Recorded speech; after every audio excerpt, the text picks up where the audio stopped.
우리는 지난주 자녀가 없음으로 인해서 존재의 이유가 흔들리고 또 가정이라는 그 편안하고 안식해야 될 그 공간이 전쟁터가 되고 심지어 하나님마저 침묵하시는 것 같은 이 복합적인 삶의 고통 가운데 35년 그 이상이 넘는 시간 동안 고통 가운데 살아왔던 그 한나라는 여인의 모습을 함께 살펴보았습니다.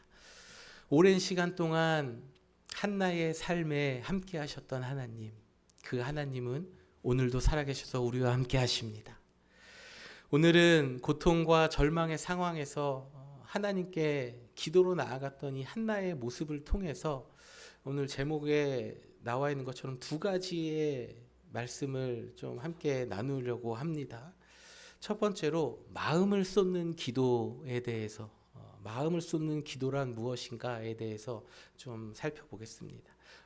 많은 그리스도인들이 기도를 해야 된다, 기도가 중요하다라는 것을 다 인식을 하고 있습니다. 심지어 교회 다니지 않는 분들도 교회는 기도하는 곳이다, 기도하러 교회 가봐라는 이야기를 할 정도로 기도는 해야 된다, 기도는 필요한 것이다 라는 생각을 하고 살아갑니다. 그런데 우리가 기도를 해야 되는 것을 알지만 정작 우리가 하나님 앞에 무릎 꿇지 못하는 이유들은 너무나 많이 있습니다. 삶의 고통과 절망 가운데에서 하나님의 이름을 부르지도 못할 정도의 고통 가운데 처할 때도 있고요. 때로는 기도를 하려고 주님 앞에 나아갔지만 이 마음이 움직이지 않아서 기도가 되지 않을 때도 있습니다. 또는 기도해봤자 아무 소용 없더라, 하나님 응답하지 않으시는 것 같고 침묵하시는 것 같더라 라는 생각 때문에 기도를 하다가 중간에 멈추고 포기하기도 합니다. 또 가장 큰 요즘 시대의 문제 중에 하나죠. 일상이 너무 바빠요. 바쁘고 분주한 삶 가운데에서 무릎 꿇고 앉아서 하나님과의 대화하는 시간이 굉장히 힘든 시대가 되었습니다. 오늘 본문의 10절을 보니까 한나는 마음이 괴로워서 하나님께 기도했다라고 말씀하고 있어요. 괴롭다라는 단어를 히브리어 원어에 보니까요, 마라 네피시라는 단어를 사용했어요. 이 마라는 쓰다라는 의미를 가지고 있고 네피시는 영혼이라는 단어입니다. 의미를 가지고 있습니다. 그러니까 이 언어를 직역하면요, 영혼이 쓰다라는 거예요. 영혼이 쓰다. 영혼의 깊은 곳에서부터 뭔가 쓰라림이 있는 거예요. 깊은 절망과 고통으로 인해서 굉장히 마음이 괴롭고 어려운 상황, 단순히 그냥 내가 몸이 아프고 어떠한 상황이 지금 뭔가 날 가로막고 있는 것 같아서 그냥 괴로운 정도가 아니라 영혼 존재로부터 깊숙한 곳으로부터 우리의 영혼을 굉장히 힘들게 하는 그 고통 가운데, 그 괴로움 가운데 한나는 하나님 앞에 나아갔다라고 성경은 말씀하고 있어요. 이 원어를 영어 성경은 굉장히 잘 의미를 살려서 번역을 했습니다. Hannah was broken hearted라고 번역을 했어요. 한나의 마음이 어떻게 됐다고요? broken 됐대요. 산산이 부서졌대요. 한나의 마음은 그러니까 산산이 지금 부서져 있는 상태라는 거예요. 우리도 이 땅을 살아가면서 이런 영혼이 쓰라리는 고통을 느낄 때가 있습니다. 다른 사람으로부터 듣는 말로 인해서 또는 지금 내가 처한 상황에 정말 기가 막힌 일들로 인해서 우리의 영혼 존재, 깊숙한 곳에서부터 우리의 마음이 쓰라릴 때가 있다라는 거예요. 일터에서 우리의 모습을 보면요, 여러분에 대해서 어떠한 뒷말이 들려와요. 그리고 직장 안에서 어떤 사람들과의 갈등이 일어납니다. 그리고 스트레스가 있어요. 그리고 회사가 나를 하나의 어떤 기계처럼 소모품으로 여기는 듯한 느낌을 받아요. 여러분 그럴 때 어떻습니까? 마음이? 이제 그만둬야 되나? 아니면 내가 뭘 잘못했나? 이유를 알 수 없는 온갖 추측과 생각들이 우리의 영혼을, 우리의 마음을 짓누르는 거죠. 그게 바로 괴롭다라는 상태인 거예요. 단순히 뭐 직장에서 다 그렇게 살아, 스트레스야, 뭐 누구나 다 그래, 안 힘들게 사는 사람은 이런 문제가 아니라는 거죠. 그래서 우리는 소위 이런 말을 하죠. 조직의 쓴맛이라고. 회사 안에서 조직의 쓴맛을 본다고. 그리고 농담으로라도 조직의 쓴맛을 보여줘, 막 이런 농담도 하시고 그러더라고요. 일터에서도 우리는 영혼이 쓰릴 때가 있어요. 그리고 가정에서도 우리 영혼이 쓰릴 때가 있습니다. 부모와 자녀 사이에서 서로가 서로에게 마음 깊숙한 곳에 그 상처를 내는, 멍을 남기는 말들을 주고받을 때가 있습니다. 사랑하는 부부 사이에서도 이러한 일들이 왜 없겠습니까? 서로가 서로에게 상처를 주는 거죠. 그래서 나타나는 현상 중에 하나가 대화가 없어지는 거예요. 현대 사회에는 이 대화가 점점 사라집니다. 여러분 식탁에서 식사할 때 여러분들 가정 어떤지 모르겠어요. 보면은 식탁에서도 핸드폰을 사용하는 가정들이 있다고 해요. 아이들이 핸드폰을 보면서 밥을 먹어요. 여러분 그 모습 보면요, 부모님들의 심정은 어때요? 무너지죠. 속이 뒤집어지죠. 저희도 아직 애들이 어리지만 저도 그 모습을 상상만 해도 너무 싫어요. 상상만 해도 너무 싫어요. 어떠한 가족 안에서 대화가 오가지 않고 아이들은 핸드폰을 보고 있고, 그리고 부부 사이에도 마주 앉았는데 핸드폰 보고 있고, 심지어 식당에서 밥을 먹는데 한 회사의 사람들인 것 같아요. 5명에서 앉아서 밥을 먹는데 가까운 옆 테이블에서 대화 하나 없이 다들 핸드폰 보고 식사하시더라고요. 저는 그 모습이 뭐 그럴 수 있죠. 피곤하니까 대화하고 싶지 않고 그냥 그 시간만큼은 내가 온전히 오롯이 쉬고 싶은 마음에 그럴 수 있지만 굉장히 저는 낯설게 느껴졌습니다.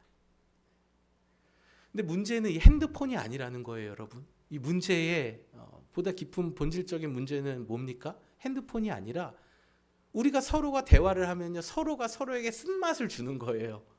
말해봤자 엄마는, 아빠는 나에게 쓴맛을 주니까 안 보고 싶은 거예요, 그냥. 부부 사이에도 대화하면은 뭐 이렇게 행복하고 좋은, 서로에게 단맛을 주는 대화가 오고 가야 되는데 쓴맛을 주는 거예요. 이번 달 왜 이렇게 카드값이 많이 나왔어? 뭐 이거 어떻게 했어? 자꾸 이런 대화들이 오고 가면요, 우리의 대화는요 점점 사라지고 더 이상 쓴맛을 원치 않기 때문에 정서적으로 이렇게 차단이 되는 겁니다. 여러분의 가정이 서로에게 이 매운맛을 넘어서 쓴맛을 주는 공간이 아니라 인생의 달콤한, 가정이 주는, 부부 사이에서 얻는 달콤함과 또 자녀가 주는 달콤함, 그리고 자녀에게 주는 달콤함을 자녀들이 느끼는 축복된 가정이 되기를 주님의 이름으로 축복합니다. 우리의 가정이 단맛을 내는 가정이 돼야 돼요. 그러니까 자녀가 얼마나 우리에게 인생의 단맛을 줬습니까? 태어났을 때 그 기쁨이잖아요. 세상을 다 얻은 것 같은 그 기분을 느낀다고 해요, 아버지들은. 그런데 이 자녀가 점점점 인생의 쓴맛을 주는 자녀로 바뀌는 것, 우리 가정에서부터 이 단맛을 경험하게 해줘야 된다는 거예요. 일터에서뿐만 아니라 가정에서뿐만 아니라 여러분이 속해 있는 그 커뮤니티, 공동체, 여러분이 있는 그 공동체 안에서도 우리는 쓴맛을 경험할 때가 많아요. 아, 저 사람, 저 언니, 저 사람 안 그럴 줄 알았는데 어떻게 저랬어, 막 하면서 상대 사람에 대한 실망과 배신감을 느낄 때가 있죠. 심지어 위로받고 또 존중받고 격려받아야 될 이 교회라는 공동체 안에서도 쓴맛을 경험합니다. 오늘 본문에 엘리 제사장이 한나에게 뭐라고 했어요? 독주를 끊으세요. 술 취해가지고 왜 교회 와가지고 그러고 있어요. 이 여자야, 독주를 끊어라, 이렇게 얘기한 거예요, 심하게. 근데 한나의 상황은 어떻습니까? 지금 마음이 슬퍼서 괴로워서 말도 못하고 흐느끼고 있었는데 그 모습을 보고 오해를 하고 그렇게 더 마음에 상처를 준 거예요. 교회 안에서도 우리는 말 한마디에 상처받을 수 있어요. 목회자, 여기서 엘리는 제사장이죠. 그러니까 뭐 굳이 비유를 하자면 뭐 목회자에게 해당이 될 수 있겠죠. 여러분 죄송합니다. 저도 이 말씀을 읽으면서 진짜 입에 자크를 채워주시옵소서. 주님, 제 입에 재갈을 물려주시옵소서. 이렇게 회개하며 기도했는데, 저는 조금 여러분과 가까이 다가가고 싶은 마음에서 이렇게 농담도 하고 편안한 대화를 하고 싶어 하는데, 그것이 때로는 여러분에게 삶에 상처가 될 수 있겠다라는 그 마음이 들더라고요. 그래서 제가 많이 회개를 했어요. 그건 이제 저의 문제고요. 여러분이 하셔야 될 것은 무엇인지 말씀을 드릴게요. 오늘 본문의 15절 보니까요, 한나는 이렇게 얘기를 했어요. 슬픈 마음을 가눌 길이 없어서 저의 마음을 주 앞에 쏟아냈을 뿐입니다. 교회 안에서 상처를 받을 수 있어요. 목회자의 때로는 오해 가운데 그런 오해를 받을 수도 있습니다. 근데 그 상황에서 우리의 신앙의 모습이 그 사람을 향해서 공격하고, 어떻게 목사님이 저럴 수 있냐, 아니 어떻게 집사라는 사람이, 권사님이 저럴 수 있냐, 이런 모습으로 되면 안 된다는 거죠. 한나는 굉장히 정중하고 또 예를 갖춰서 엘리 제사장에게 그게 아니에요, 저는 마음이 괴로워서 흐느끼며 기도하고 있었을 뿐이에요 라고 얘기를 합니다. 이러한 한나의 모습을 통해서 우리는 귀한 영적인 하나의 비밀을 발견할 수 있는데, 우리가 받은 오해와 상처를 사람에게 가져가면요, 그것은 다툼과 원망으로 이어져요. 그런데 하나님께로 가져가면 치유와 회복이 일어난다는 거예요. 한나는 이것을 사람에게 가져가지 않았어요. 자신을 사랑하지만 자신의 마음을 몰라주는 그 바보 같은 엘가나 이 남편에게 가져가서 그것을 원망을 내어 쏟지 않았습니다. 자신을 괴롭히는 분인나에게 가가지고 두 번째 부인인 주제에 어떻게 나한테 이럴 수 있어, 당신의 자녀들, 원망을 쏟아놓지 않았어요. 여러분, 한나가 진짜 대단한 여인이에요. 아브라함의 아내 사례는 뭐 어떻게 했어요? 저 쫓아내라고 했잖아요. 이스마엘 쫓아내라고 했어요. 자꾸 이삭 괴롭히니까. 한나는 그러지 않았어요. 분인나에게 쏟아내지 않았어요.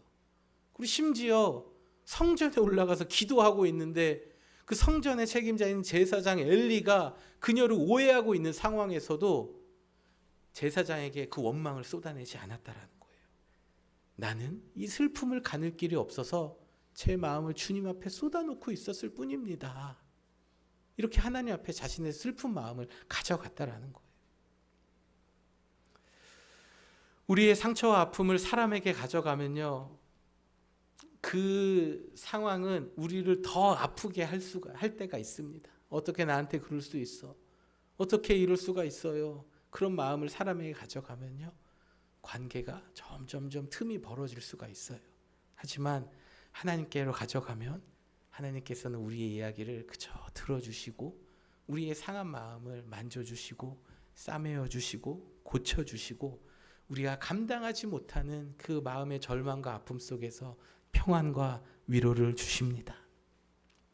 그래서 우리는 사람으로부터 오는 그 모든 절망과 고통의 자리에서 사람에게 풀어놓기보다, 사람을 찾아가기보다 먼저 하나님 앞에 나아가는 것, 하나님 앞에 무릎 꿇는 이 기도의 훈련, 이 영적인 좋은 습관을 가져야 한다라는 거예요. 자신의 슬픔을 하나님 앞에 쏟아내었던 한나와 같이 원망하고 신세 한탄하는 인생이 아니라 하나님 앞에 쏟아내고 위로받는 복된 인생이 다 되기를 주님의 이름으로 축복합니다. 두 번째로는 한나의 기도는 하나님 중심의 기도였어요. 하나님 중심의 기도. 오늘 본문의 11절을 보니까 한나는 아들을 주시면 내가 그를 여호와께 드리겠습니다 라는 서원의 기도를 했어요. 우리가 서원이 무엇인지 좀 알아봐야 되는데, 여기서 말하는 서원은요, 나의 필요를 채우는 기도가 아니에요. 히브리어 원어가 가지고 있는 의미는 나의 필요를 채우기 위한 거래가 아닙니다. 헌신과 드림으로서 구별을 뜻하는 단어가 바로 이 서원이에요. 그래서 한나의 기도는 자신의 한을 풀기 위한 자기 중심적인 기도가 아니었어요. 우리의 기도는 어떻습니까? 헌신과 서원의 기도가 아니라 소유의 기도일 때가 많아요. 나를 중심에 두는 기도죠. 하나님, 이것만 해결해 주시면, 하나님 이 어려움에서만 건져 주시면, 하나님 이번만 도와주시면은 제가 하겠습니다. 주님 앞에 제가 드릴 거 다 드리겠습니다. 자식도 드리고 남편도 드리고 재산도 드리고, 아니 재산은 제가 살 집은 있어야 되니까 그건 좀 어렵겠네요. 하면서 뭔가 이렇게 자꾸 드리고 거래를 하려고 그래요. 하나님 앞에 드린다고 하면서. 이 기도는요, 헌신의 기도, 서원의 기도가 아니에요. 이 기도는 그 중심에 내가 있기 때문에 하나님 이것만 해결해 주시면 제가 할게요. 이건 거래라는 거죠. 그래서 이 소유의 기도는 내 만족, 내 계획, 내 안전에 맞추어져 있을 때가 많다라는 거예요. 그리고 이 소유의 기도에서 더 큰 문제점은 뭐냐면요, 기도가 응답이 되지 않으면요, 하나님을 원망하고 그 하나님은 보이지 않으니까 그 원망이 보이는 사람을 향해 간다라는 거예요. 완전히 다르죠, 방향이. 나를 중심에 있는 기도, 그것은 하나님을 향한 원망. 하지만 하나님 보이지 않으니까 내 눈에 보이는 사람을 향해서 반드시 표출되게 된다라는 거예요. 그러면 하나님 중심의 기도는 무엇입니까? 하나님 중심의 기도는요, 이 만물의 주관자가 하나님이시라는 걸 인정하는 거예요. 그래서 한나는 만군의 여호와라는 표현을 했는데, 만군의 여호와라는 이 단어는 온 세상을 창조하시고 다스리시는 전능하신 하나님, 불가능이 없으신 하나님, 불임을 고치시는 하나님, 그 하나님을 부르는 거예요. 그 하나님을 믿는 거예요. 그래서 하나님의 손이 나의 삶과 미래에 달려 있습니다 라는 고백이 바로 전능하신 하나님, 만군의 여호와라는 그 단어에 이제 녹아져 있는 거죠. 모든 상황을 핸들링 하시는 분, 나의 계획을 다 하시고 인도하시는 분이 하나님이십니다. 불가능이 없으신 분이 하나님이십니다. 이 기도가 먼저 나오는 거죠. 그리고 그 다음에 무엇입니까? 나의 계획과 원하는 것이 아니라 하나님의 뜻이 이루어지기를 원합니다. 이 기도를 드리는 거예요. 내가 지금 문제가 있고 상황이 있지만 그것이 중요한 게 아니라 하나님, 이 사건, 이 일을 통해서 하나님의 뜻이 무엇인지 알게 하시고 하나님의 뜻이 이루어지길 원합니다. 완전히 바뀌죠. 하나님을 중심에 놓는 기도예요. 그리고 그 기도는 반드시 기도의 응답에 만족하는 것이 아니라 하나님께서 주신 것 다시 하나님께 드립니다 라는 믿음의 고백으로 이어진다라는 것이죠. 그래서 초대교회의 신앙의 아버지의 역할을 했던 사람을 교부라고 해요. 가르칠 교랑 아비부자를 써서 가르치는 아버지, 영적인 지도자들을 교부라고 하는데, 이 초대교회의 교부 중에 한 명인 터툴리안이라는 사람이 이렇게 얘기했어요. 기도의 핵심은 우리의 목적을 위해 하나님을 이용하는 사람이 아니라 하나님의 목적을 위해 철저히 사용되기를 바라는 사람이 되는 것이다. 하나님 중심의 기도는 바로 이런 것입니다. 그리고 우리의 영원한 사랑이시고 스승이시고 우리와 함께 늘 하시는 그 예수님께서도 마태복음 6장에서 뭐라고 하셨습니까? 너희는 먹든지 마시든, 아니죠. 마태복음 6장에서 먼저 그의 나라와 그의 의를 구하라 라고 말씀하셨어요. 먼저 하나님의 나라와 의를 구하는 것, 그것이 첫 번째다. 하나님 중심의 기도라는 것을 예수님 가르쳐 주셨어요. 하나님을 향한 우리의 기도가 소유의 기도가 아닌 하나님의 뜻을 먼저 구하는 하나님 중심의 기도가 되어지기를 주님의 이름으로 축복합니다. 하나님 앞에 모든 것을 다 쏟아 놓으십시오. 여러분의 상한 마음, 또 여러분의 그 절망적인 상황을 주님 앞에 쏟아 놓으세요. 기도의 방향이 하나님 중심으로 바뀌자 한나에게는 하나님께서 기도의 응답보다 먼저 주신 것이 있어요. 그게 무엇일까요? 1장 18절 마지막 절 우리 함께 읽을까요?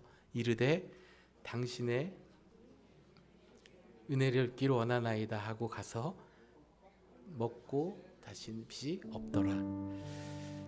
할렐루야. 하나님께서는 한나에게 아이를 먼저 주시지 않았습니다. 그런데 하나님 중심의 기도를 드리니까요, 한나가 얼굴에 근심빛이 없더라.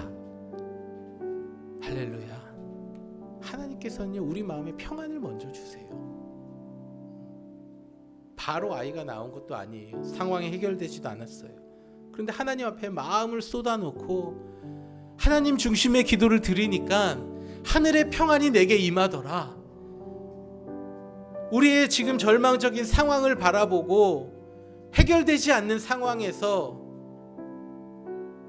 낙심하고 절망 가운데 있지만 하나님 앞에 나아가 기도했더니 하나님께서 평안을 주신다. 이게 한나의 모습을 통해서 하나님께서 우리에게 말씀하고 싶어 하시는 거예요.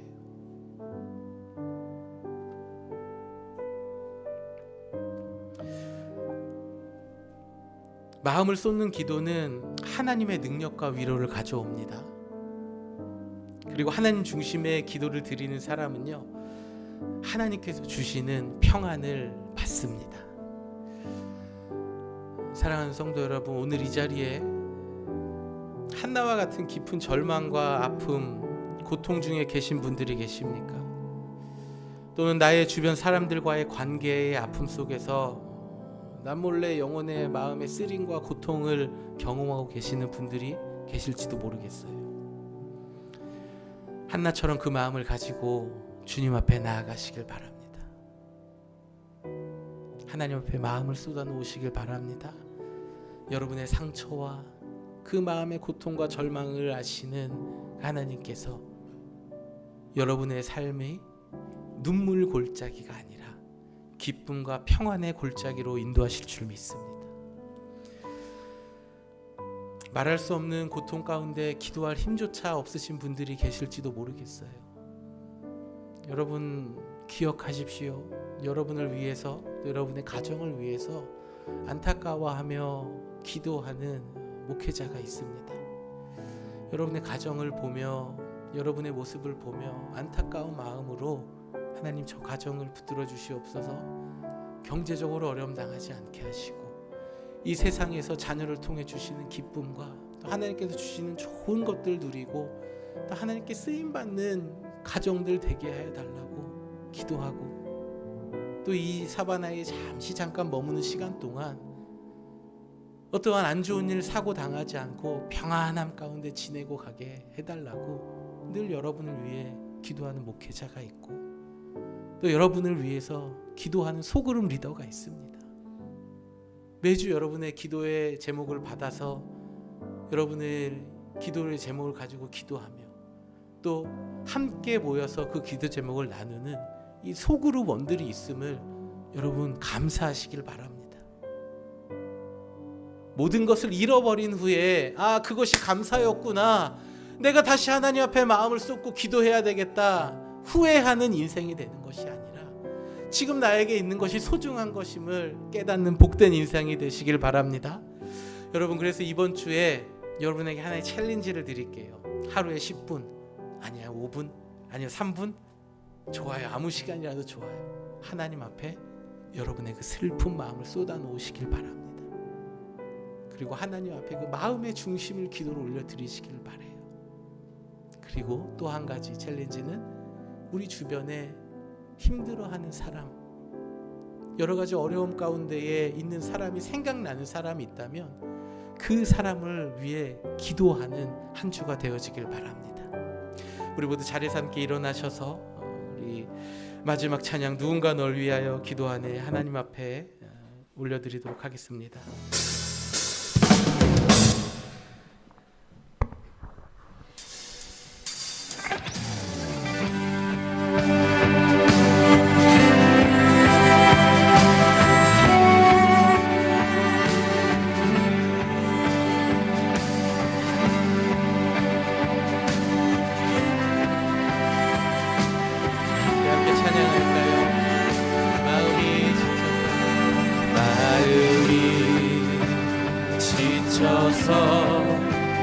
기도할 수 없고 눈물이 빗물처럼 흘러내릴 때 주님은 우리 연약함을 아시고 사랑으로 인도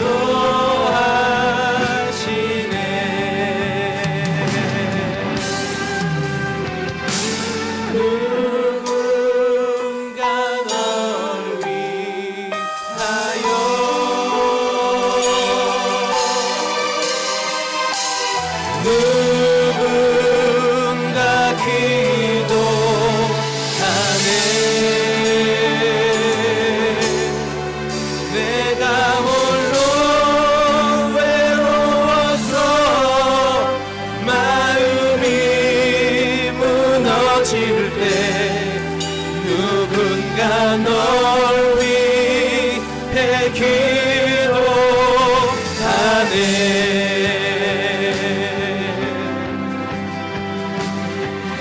우리 한 번 더 찬양하시죠. 당신이 외로이 홀로 있을 때 주님 앞에 나아가 위로를 받으십시오. 누구에게 위로를 얻나 주님은 아시네. 당신의 여러분은 혼자가 아닙니다. 주님이 여러분과 함께 하십니다.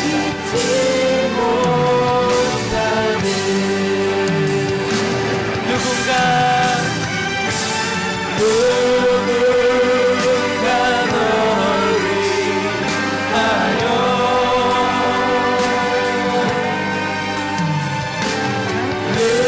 누군가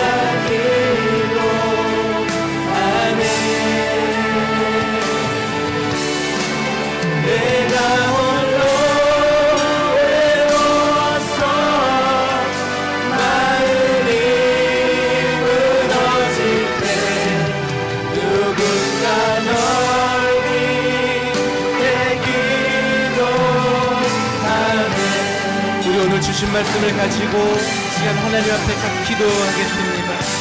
사랑과 은혜가 많으신 아버지 하나님, 오늘도 우리 가운데에 말씀하여 주시고 깨닫게 하여 주심을 감사를 드립니다. 고통과 절망의 상황 가운데에서 기도조차 나오지 않는 깊은 슬픔 가운데에서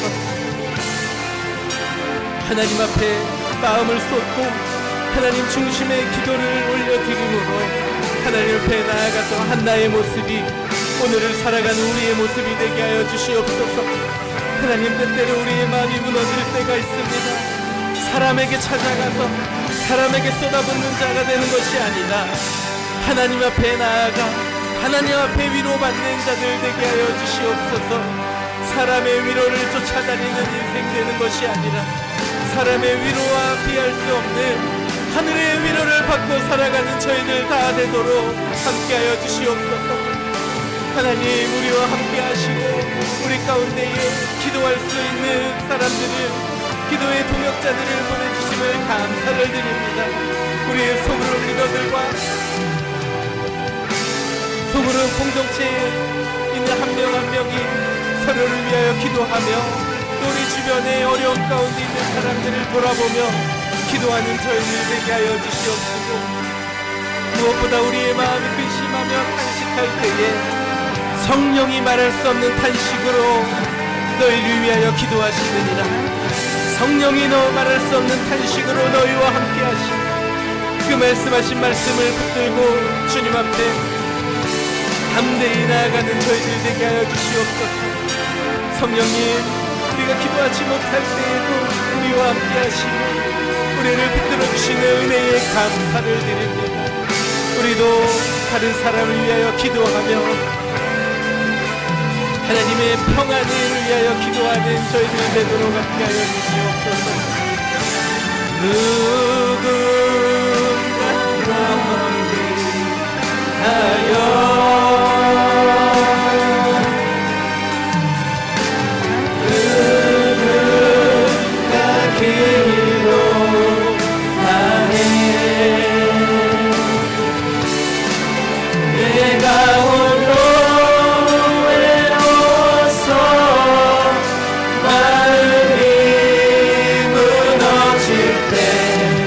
누군가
이제는 우리 주 예수 그리스도의 은혜와 하나님 아버지의 측량할 수 없는 사랑과 성령님의 감화와 감동, 교통 역사 인도하심이